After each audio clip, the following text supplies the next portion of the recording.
Christmas night, snow falling silent over Rockefeller Plaza. Among the sea of lights and the sound of carolers, Evelyn Carter, the famously cold CEO, suddenly collapsed onto a bench, her breath coming in broken gasps. She turned to Noah Miller, the single father holding his sleeping son, and whispered, "Can I rest on your shoulder? For 5 minutes?"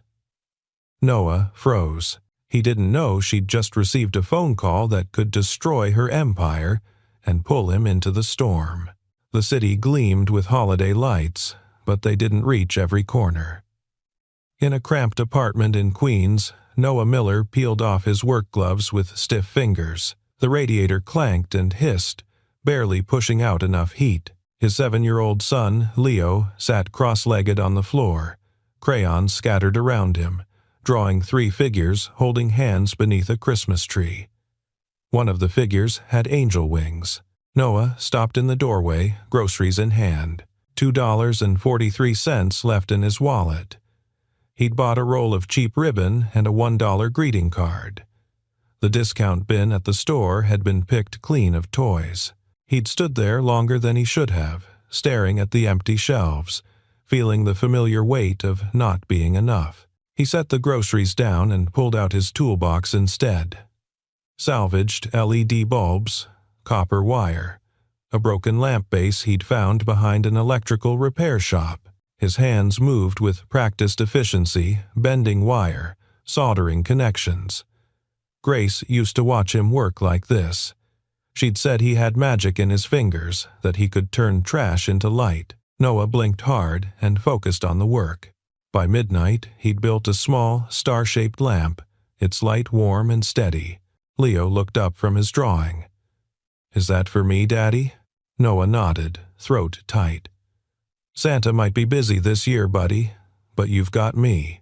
Leo's smile was radiant, untouched by the poverty that pressed against the walls of their home. He believed in magic still.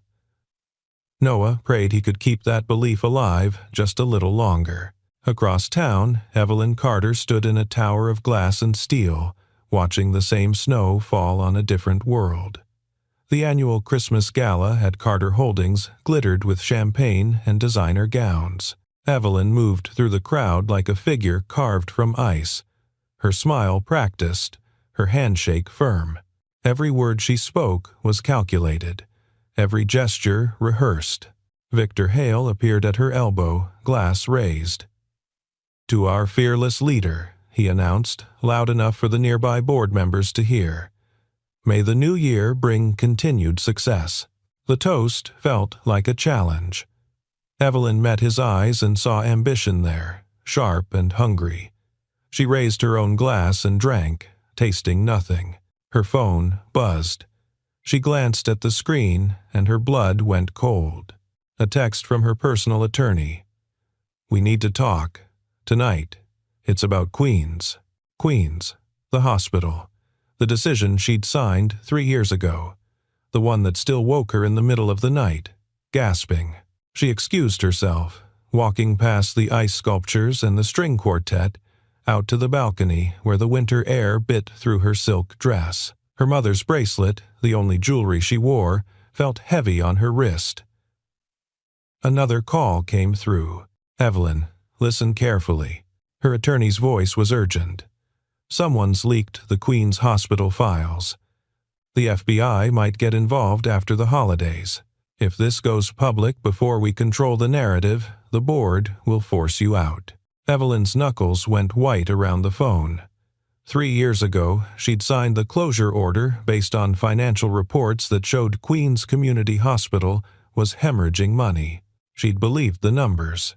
She'd thought she was saving the healthcare system. But the decision had haunted her. Especially at Christmas. Especially at night. "Who leaked it?" she asked. "We don't know yet, but someone inside the company has been feeding documents to investigators." Evelyn ended the call and stood there, the city sprawling below her, unreachable and cold. She couldn't go back inside, couldn't put on the mask again. Not tonight. She left through the service entrance. No security detail, no driver. Just a woman in a designer dress and her mother's bracelet, walking through the snow like she could outrun what was coming. Noah had promised Leo they'd see the big tree at Rockefeller Center. It cost money, they didn't have the subway fare, the hot chocolate Leo would beg for, but Noah had promised. And he kept his promises to his son, even when it hurt. They arrived just after 8, Leo's hand small and warm in Noah's. The tree towered above them, 70 feet of lights and ornaments, a beacon in the winter night. Leo's eyes went wide. "It's magic," he breathed. Noah smiled, pushing down the ache in his chest. He found an empty bench and sat, pulling Leo onto his lap, wrapping his old coat around both of them. The boy chattered about school, about his friend Marcus who had a new video game, about how he'd left cookies out for Santa even though they only had store-brand ones. "Santa doesn't care about fancy cookies," Noah said softly. "He cares about good hearts." Leo nestled closer, his voice going drowsy. "Do you think Mom can see the tree from heaven?" Noah's breath caught. "Yeah, buddy, I think she's got the best view of all." Within minutes, Leo was asleep, his weight trusting and complete against Noah's chest. Noah sat there, watching the crowds flow past, families with shopping bags and warm jackets and futures that didn't keep them awake at night. He checked his watch. He'd promised Pastor Michael he'd help at the soup kitchen by 10. They could stay just a few more minutes. Evelyn walked without direction, her heels clicking against the sidewalk. She passed a Salvation Army bell ringer, reached for her wallet, then stopped. Her hands were shaking, not from cold, from fear.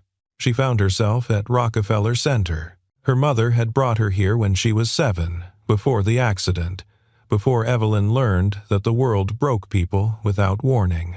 She came here every Christmas now, a private ritual of self-punishment. The plaza was crowded, full of people who seemed to belong to each other. Evelyn felt like a ghost among them, unseen and unseeable. Her phone buzzed again, the attorney. Then a board member. Then Victor, his message a single line. "We should talk before tomorrow's emergency meeting." Emergency meeting. They were going to remove her, strip everything she'd built, and Victor would step into her place, his hands clean, his reputation intact. Evelyn's legs gave out.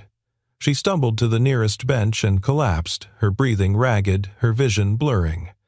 She'd held it together for so long, years of being strong, being perfect, being the woman who never cracked. And now, on a bench in Rockefeller Plaza, surrounded by strangers singing carols, she was breaking apart.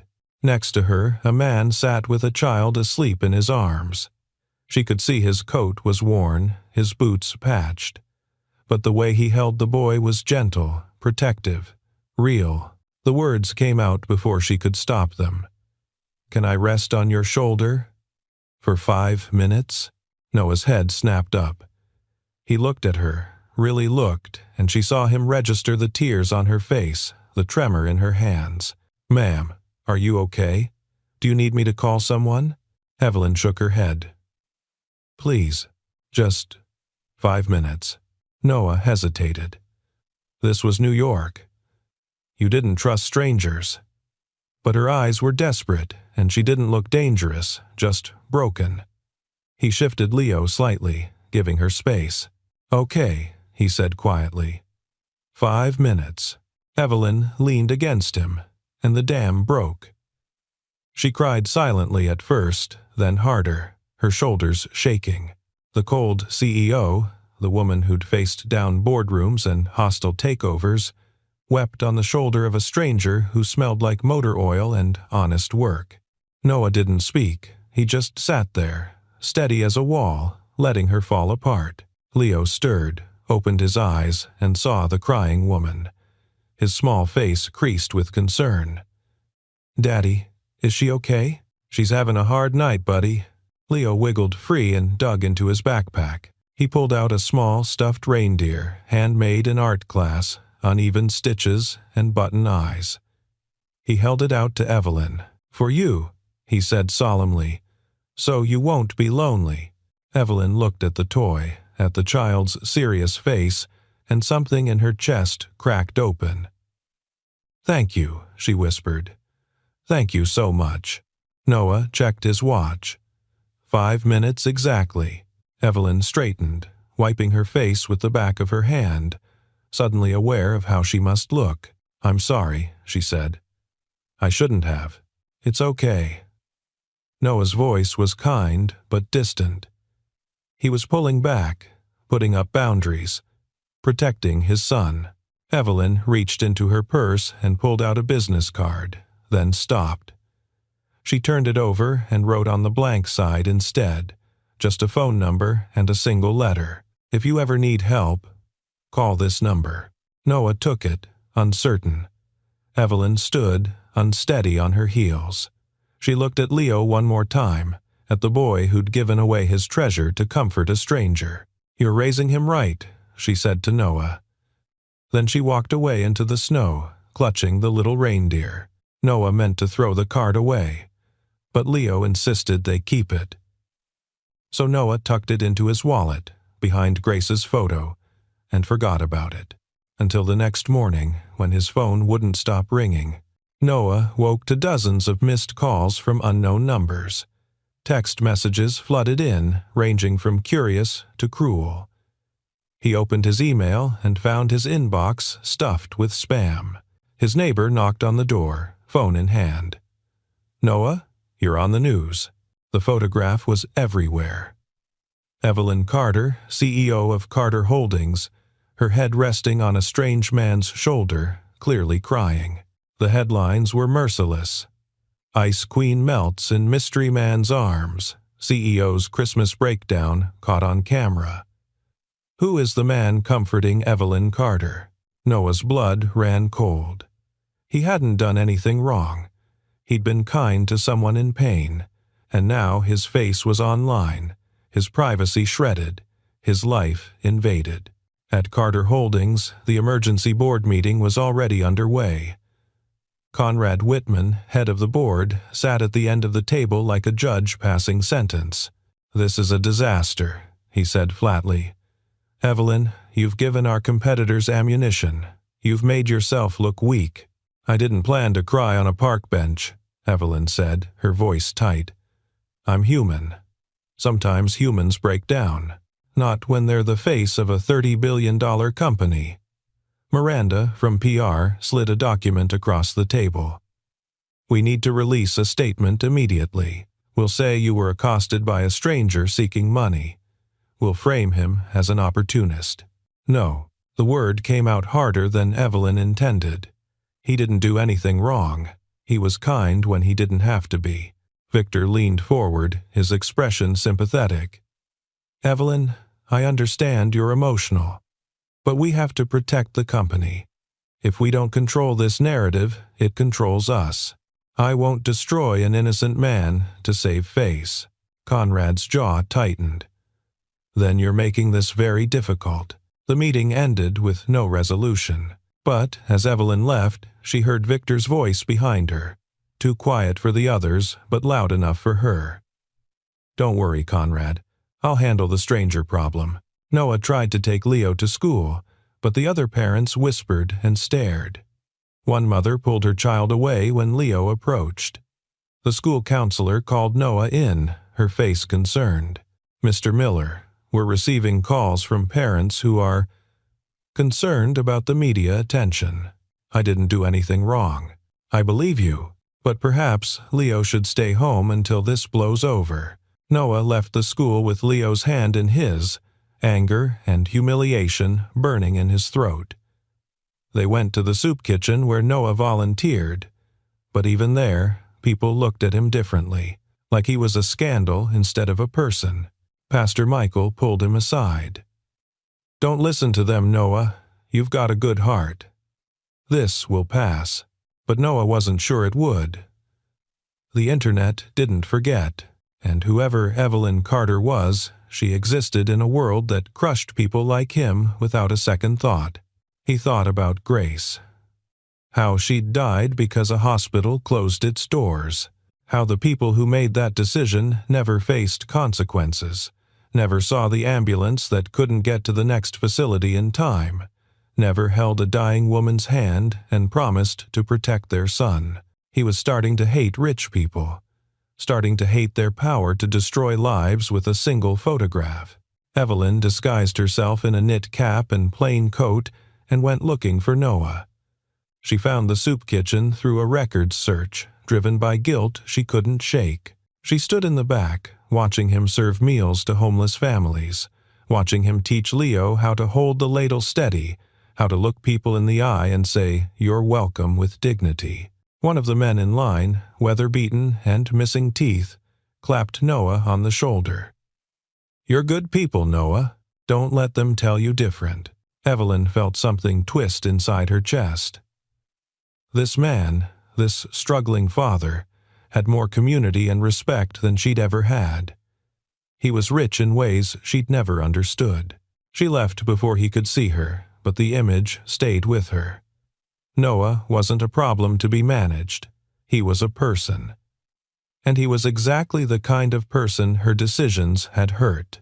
Victor Hale moved quickly. He hired a private investigator to dig into Noah's life, his debts, his late wife's medical bills, his struggles. He found pressure points. Then he had someone call Noah, claiming to be from Carter Holdings' legal team. "Mr. Miller, we'd like to meet to discuss a settlement. Miss, Carter wants to ensure you're compensated for your inconvenience." Noah was suspicious, but the voice was professional, and the promised meeting place was a legitimate hotel downtown. He agreed, hoping to end the nightmare quickly. When he arrived at the hotel room, there was a briefcase on the table. Inside, neatly stacked, were bundles of cash. $50,000. A man in an expensive suit smiled at him. "Miss Carter wants to thank you for your discretion." Noah's stomach dropped. "I don't want money. I just want to be left alone." "Of course. But surely you could use it. Medical bills, school expenses." How did they know about Grace's medical bills? Noah backed toward the door. "I'm leaving." The man's smile didn't change. "Mr. Miller, if you don't cooperate, we'll have to explore other options. Child Protective Services, for instance, might be interested in a father who involves his son in schemes to extort wealthy business people." Noah's vision went red. "I didn't extort anyone. That's not how the photographs will look." Noah slammed the door on his way out, but he knew he was in trouble. They were going to destroy him, and there was nothing he could do about it. Evelyn learned about the setup from her assistant, a young woman named Sarah who'd worked at the company for 2 years and still believed in doing the right thing. Victor's people called a man named Noah Miller to a hotel. They tried to bribe him. When he refused, they threatened him with CPS. Evelyn's blood went cold. Where? The Paramount, room 412. Evelyn drove herself, breaking traffic laws, her heart pounding. She reached the hotel and took the stairs, not trusting herself to wait for the elevator. She burst into the room just as Noah was leaving. Their eyes met. "You," Noah said, and the betrayal in his voice cut her. "I didn't know," Evelyn said quickly. "This wasn't me. Where's your son?" "Safe." "With Pastor Michael."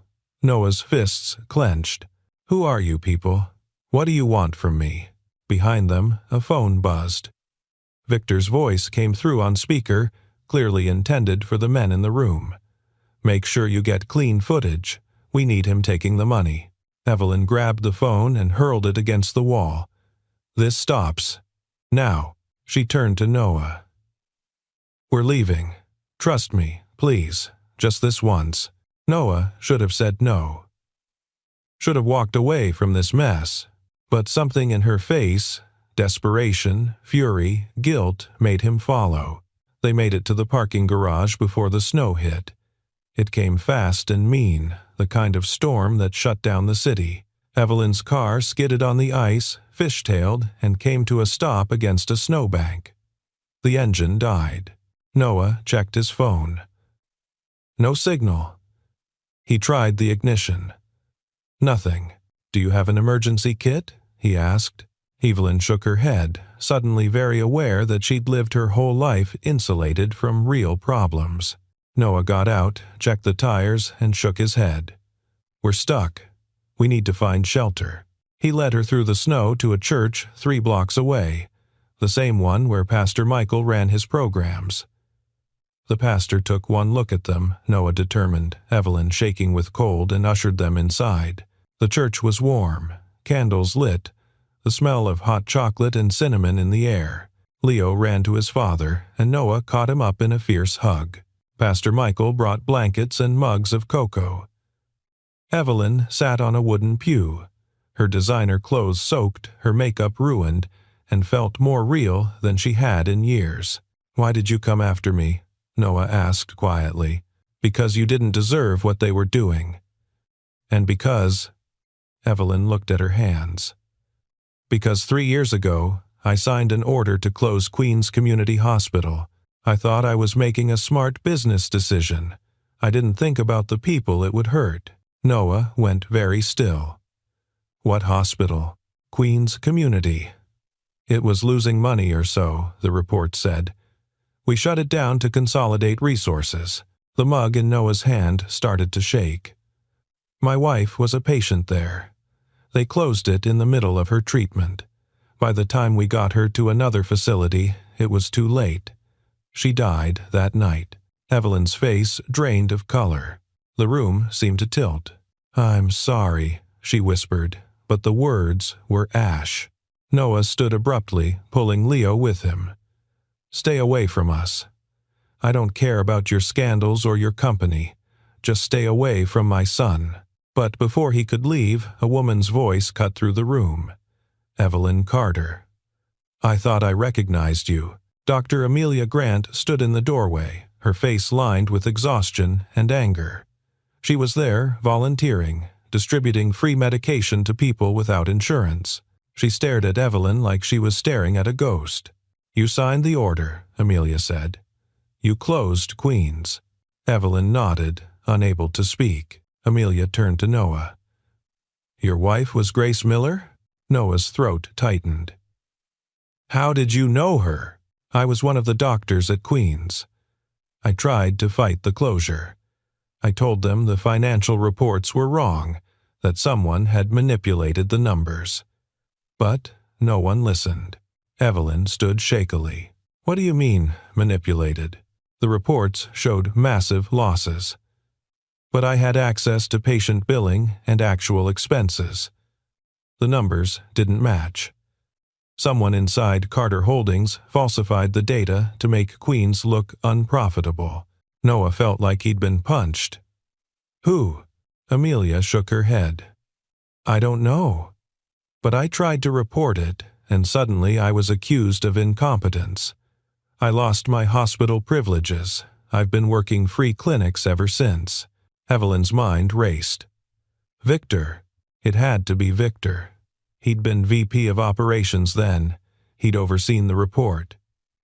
If he'd fabricated the losses, he could have embezzled the difference. And now he was trying to pin everything on her. Noah was shaking with rage, grief, everything he'd buried for 3 years.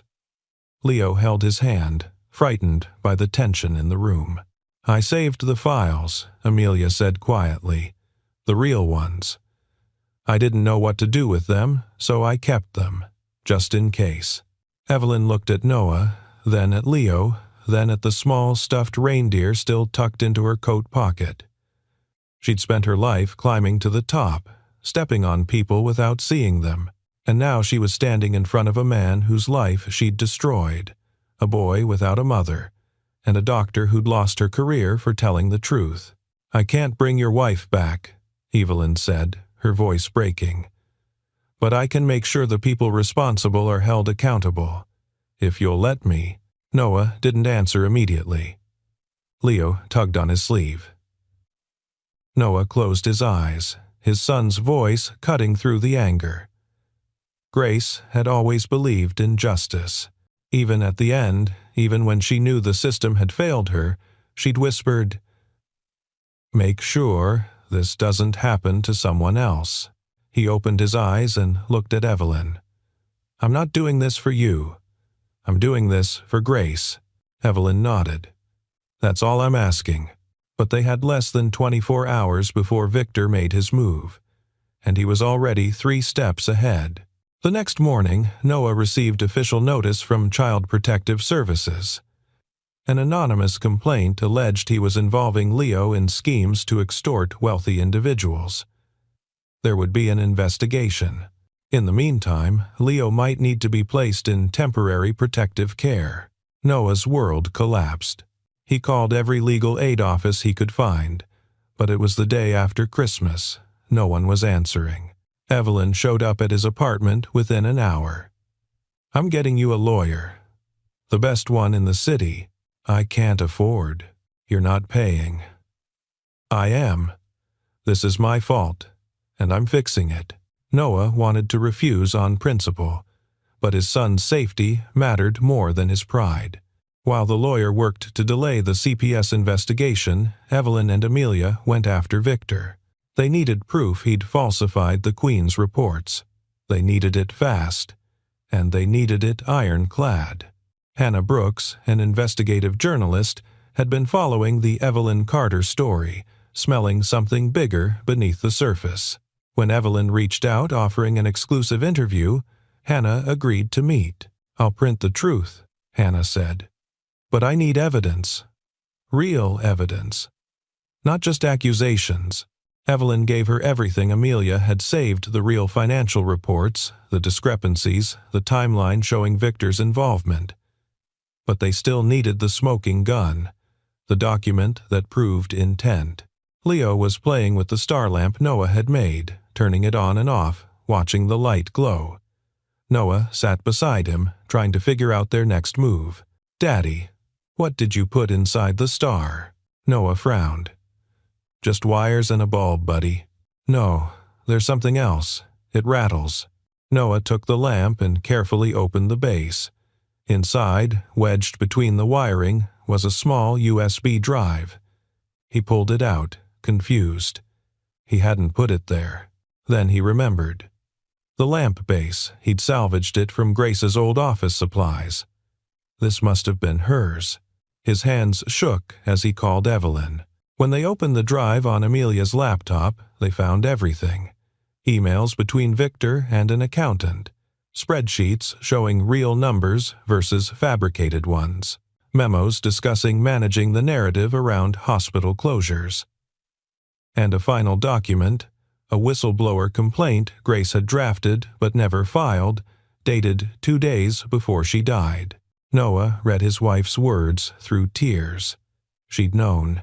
She'd tried to save the hospital and expose the fraud, and she'd hidden the evidence, probably planning to go to authorities. But she'd run out of time. "She was so brave," Evelyn whispered, reading over his shoulder.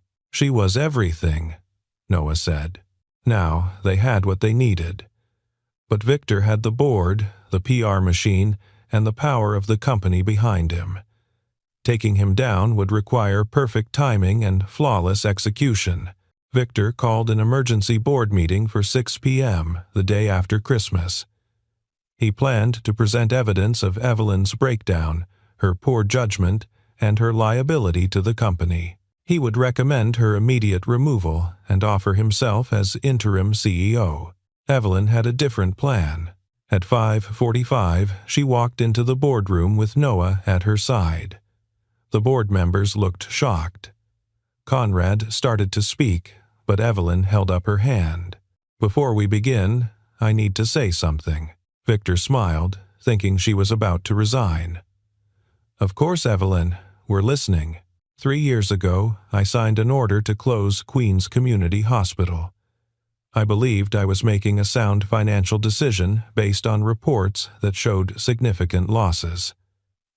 Not because the decision itself was flawed, but because the data I relied on was falsified." The room went silent. Evelyn connected her laptop to the screen. "These are the real financial reports from Queen's. These are the fabricated ones that were presented to me. And these are emails showing exactly who ordered the falsification." Victor's face went white. "This is outrageous. You're fabricating evidence to—" "The emails are from your account, Victor. Your signature is on the approval memos. And we have a witness, Dr. Amelia Grant, who tried to report the fraud and was silenced."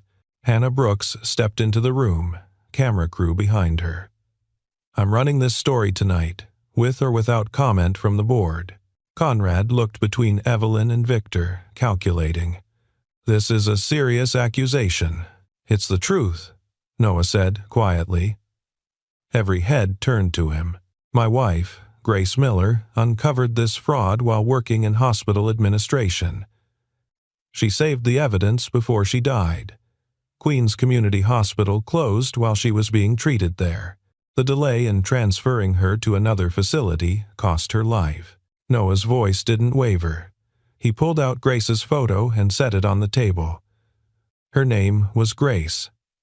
She was a person, not a line item on a balance sheet. And she's one of dozens who died because you prioritized profit over people. The room was dead silent. Victor tried one last time. "This is a coordinated attack.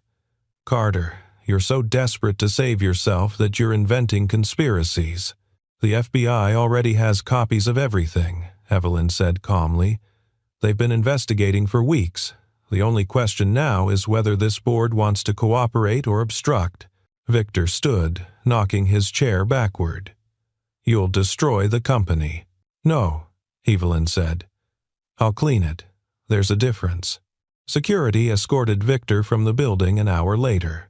The FBI arrived the next morning, and by New Year's Eve, 3 more executives had resigned under investigation. Evelyn stood before the press and did something she'd never done before. She told the truth. "I was the CEO when Queens Community Hospital closed.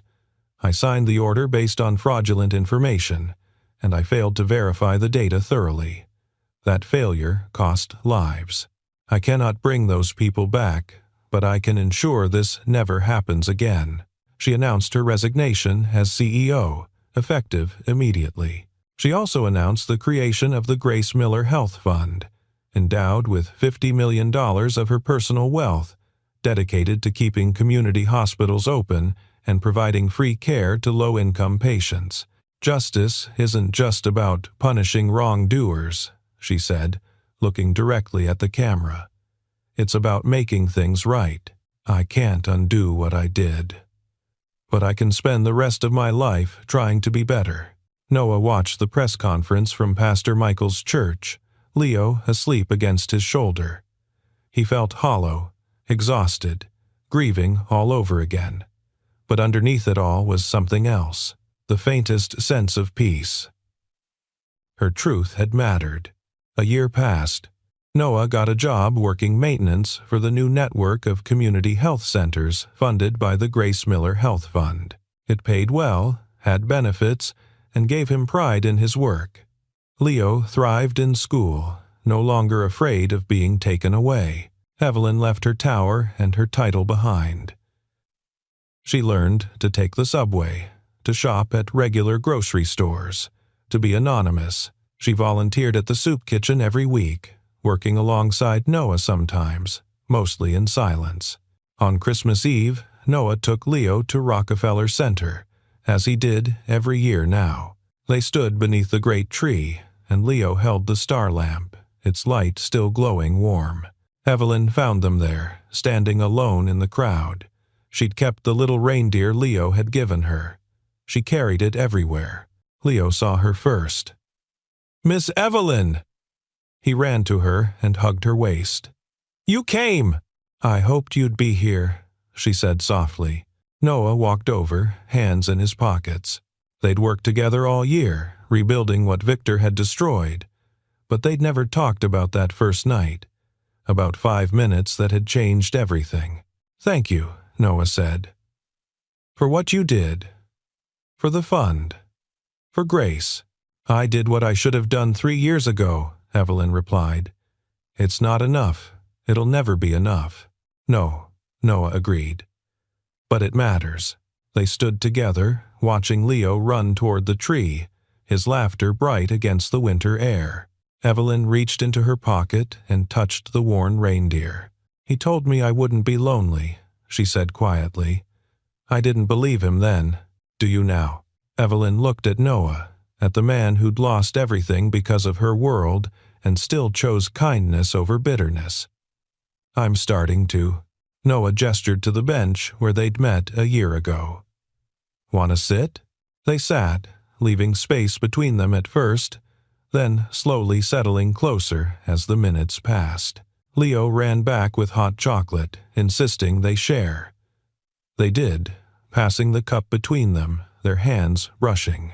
"Last year," Evelyn said softly, "I asked you for 5 minutes." Noah remembered. The desperation in her voice, the weight of her grief against his shoulder.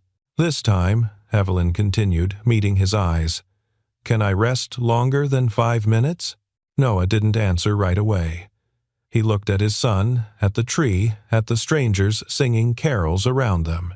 He thought about Grace, about the life he'd lost and the one he was slowly building.